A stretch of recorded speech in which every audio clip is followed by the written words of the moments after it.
একাধিক মামলার আসামি ও আওয়ামী লীগ নেতার সাথে একই মঞ্চে সাবেক এমপি হারুনুর রশিদ। বিএনপি চেয়ারপারসনের উপদেষ্টা ও সাবেক এমপি মোহাম্মদ হারুনুর রশিদ ও নিষিদ্ধ ঘোষিত আওয়ামী লীগ নেতা ও একাধিক মামলার আসামি ওমর ফারুক একই মঞ্চে অনুষ্ঠান করেন। বৃহস্পতিবার ৩ জুলাই বিকেলে চাঁপাইনবাবগঞ্জ সদর উপজেলা চরবাডাঙ্গা ইউনিয়নে বিগ ক্রিকেট টুর্নামেন্টের পুরস্কার বিতরণী অনুষ্ঠানে প্রধান অতিথি হিসেবে উপস্থিত ছিলেন মোহাম্মদ হারুনুর রশিদ।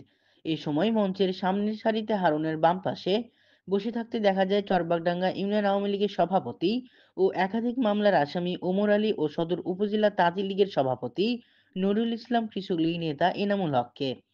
পাশাপাশি একই মঞ্চে উপস্থিত ছিলেন বিএনপি নেতা ও উপজেলা পরিষদের সাবেক চেয়ারম্যান মোহাম্মদ তৌসিফুল ইসলাম তোষী, বিএনপি নেতা ও উপজেলা পরিষদের সাবেক ভাইস চেয়ারম্যান মোহাম্মদ নজরুল ইসলাম। এ নিয়ে বিএনপি নেতাকর্মীদের মাঝে আলোচনা সমালোচনা সৃষ্টি হয়েছে। তবে মুঠোফোনে বক্তব্যে জানতে ফোন দেয়া হলে তিনি ফোন রিসিভ করলেও পরবর্তীতে কথা বলবো বলে আর ফোন ধরেনি বিএনপি নেতা হারুনুর রশিদ।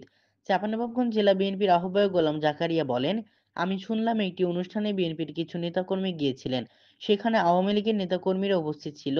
এটা বিএনপির আদর্শের সাথে যায় না। আমি এই বিষয়ে তথ্য নিয়ে লিখিতভাবে কেন্দ্রে জানাবো। চাঁপাইনবাবগঞ্জ জেলা বিএনপির সদস্য সচিব মোহাম্মদ রফিকুল ইসলাম বলেন, বিএনপির নামে কেউ যদি আওয়ামী লীগের নেতাকর্মীকে পুনর্বাসন করার চেষ্টা করে, সে আসলে প্রকৃত বিএনপি না। যেটা করেছে, সে রাজনৈতিকভাবে দেউলিয়া হয়ে গিয়েছে, তাই সে করেছে। তিনি আরো বলেন, বিএনপির নেতাকর্মী কাম নয় যে আওয়ামী লীগকে নিয়ে প্রোগ্রাম করতে হবে। উনি যখন বুঝতে পেরেছে উনি বিএনপির প্রার্থী নয়, এজন্য তিনি আওয়ামী লীগের ঘাড়ে চড়ে ভোট করার চেষ্টা করছে। ডেস্ক রিপোর্ট, আলোকিত গৌড়, চাঁপাইনবাবগঞ্জ।